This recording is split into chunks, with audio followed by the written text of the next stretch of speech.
You want to save this for Christmas? Very nice.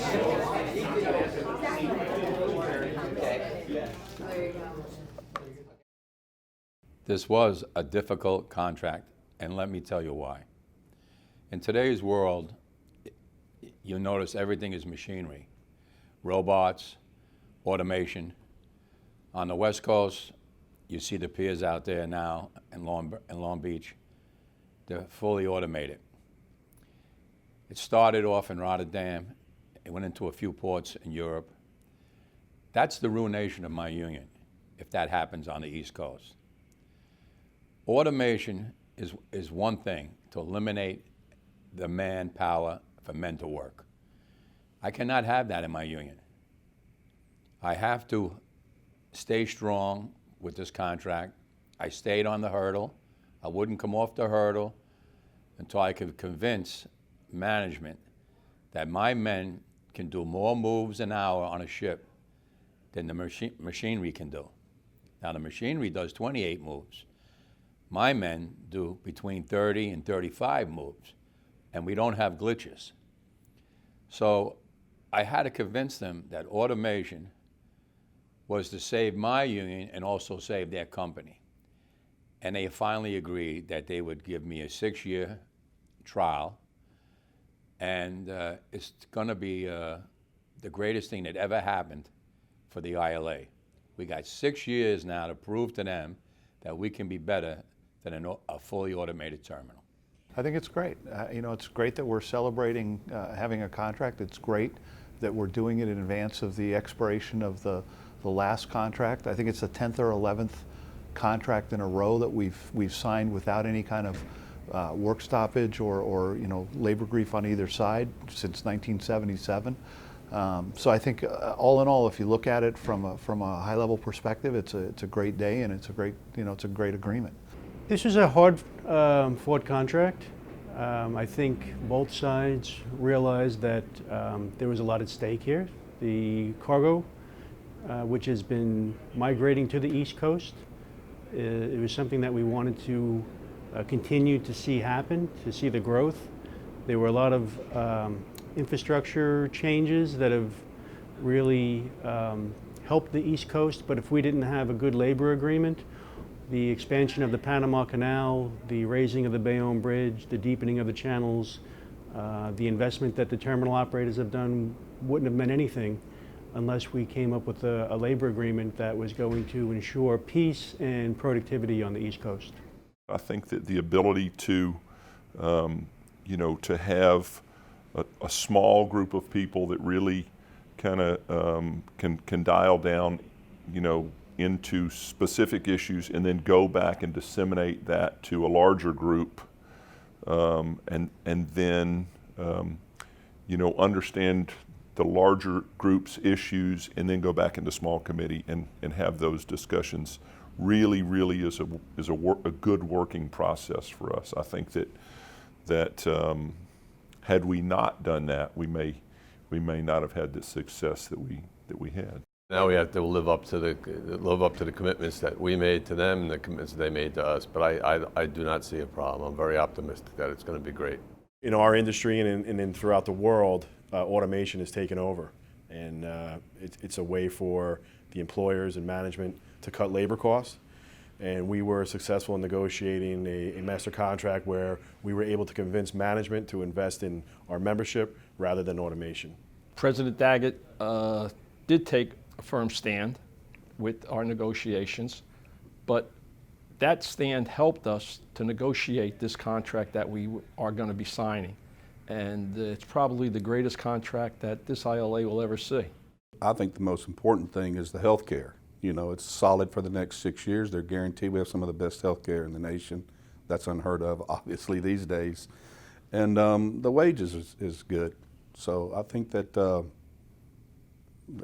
membership's going to be well taken care of over the next 6 years. Well, first of all, I would like to thank everybody for being here. And I would also like to thank management, USMX, Dave, John, and all the hard workers that put this contract together. It was a long, tough road, and we finally got to where we are. Dave, you want to say a few words? Yeah, I mean, same thing. This was a lot of hard work done by a lot of people. I think it was, you know, I think everybody can be very proud of what was accomplished. Again, a lot of work over a long period of time, so I appreciate all the help that everybody here gave us. I think that this is going to be, I'm 50 years in the ILA. To me, this is the historical contract since I'm in the ILA. I mean, to come out with automation, semi-automation, technology, raises, and Milo, which is very important to all of us. And this is very historical, and I think it'll go down in history, as far as I'm concerned. John, you want to say a few words? Yeah, the New York and New Jersey contract, I mean, this is a groundbreaking agreement. Productivity is the most important thing for the port to be able to thrive. And there's a lot of work done by management and labor to get to what we agreed to. But I just want to raise one other point that I haven't heard here. This was a long, arduous process for the master contract and for the New York and New Jersey contract. And I think that maybe we're forgetting that through that period, there was a very important person at this table who got very, very sick, and the union managed to hold it together in his absence, and he came back very quickly from a very serious incident or illness and pulled this thing through, and I want to thank you for that, Harold. It was amazing.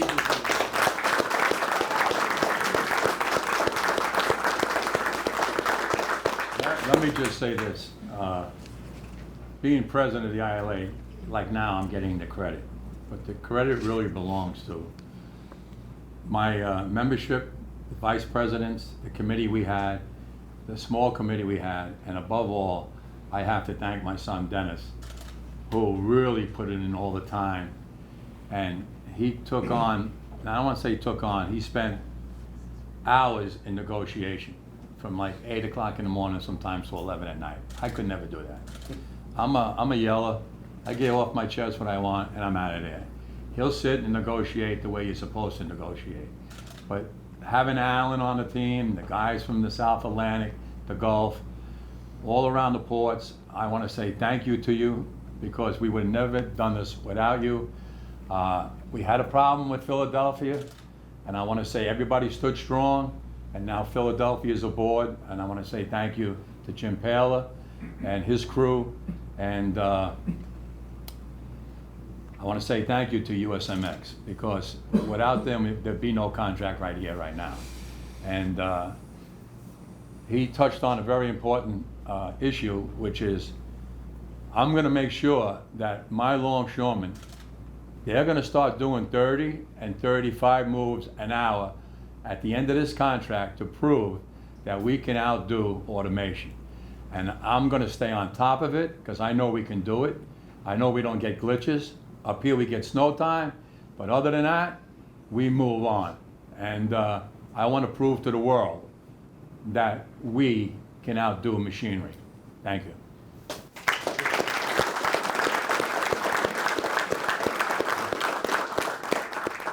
I'm not going to pile on top of that, but the one thing I will say is certainly since we've reached a tentative agreement, the feedback has been incredibly positive. You know, I was in a shippers conference last week in California, and certainly all the feedback I got was this was really taken exceptionally well by the shipping community, the people we service.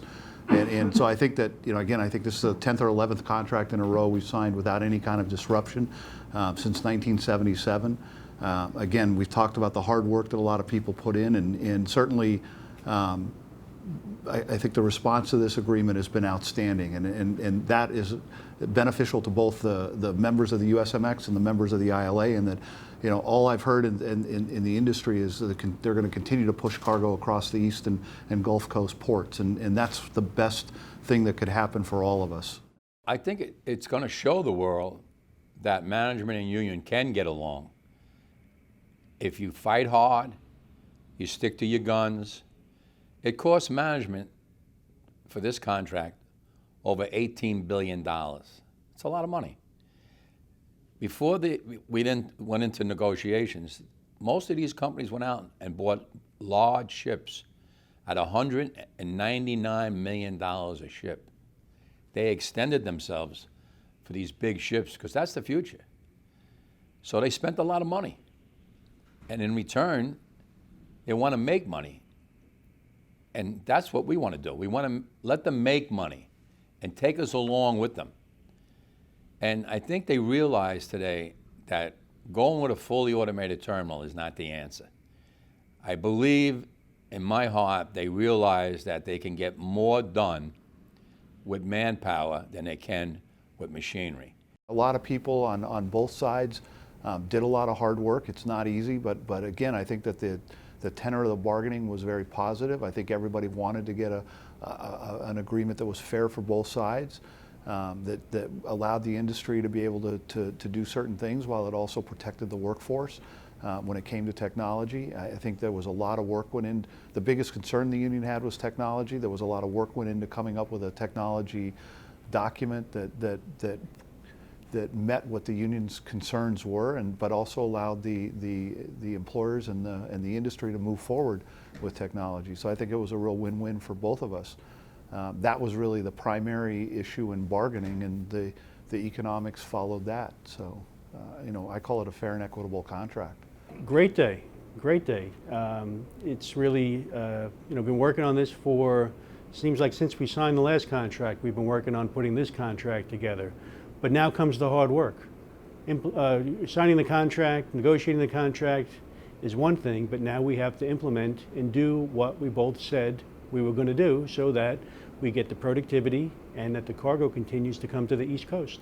Second for me is the MILA agreement, the continuation of MILA benefits, and that's huge. And so some of the young folks don't always see health care as a huge benefit, right? Because they're they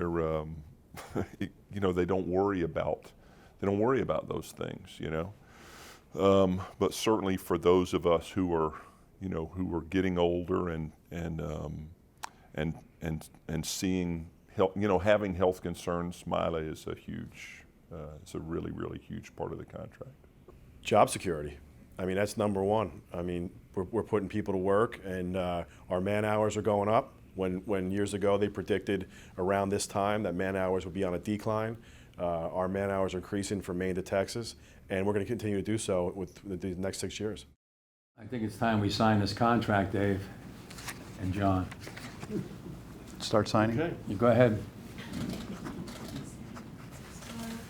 You go to public school? So this is a great contract for our union. I'm proud of it, and I'm proud of USMX. I'm very proud of USMX because the people that served on that board saw the future and knew that they had to work with us hand in hand. And that's when we came to a final decision to work together. And that's what we're doing. We're working together. Both sides worked together really well to get a contract done in advance of the expiration of the last contract, or the current contract. It's beneficial to both the workforce and to the members of the USMX that kind of consistency for the shippers and the people who we move cargo for. They're very appreciative of the effort the people put out. It sends a great message to the industry that we're going to see a lot of stability for the next 6 years.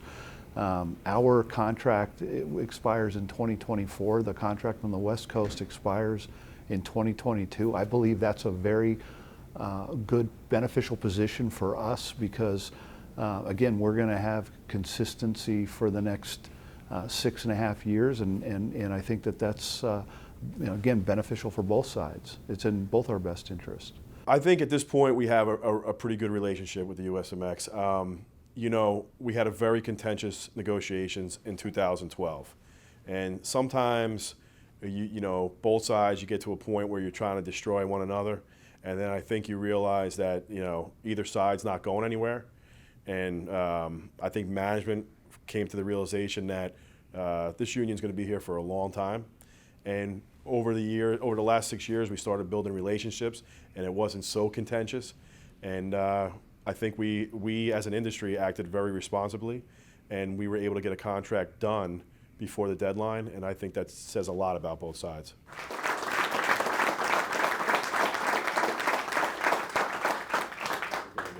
I've signed a lot of payrolls in my life, but never any this big. Well, well, we got a 6-year contract. Congratulations, Harold.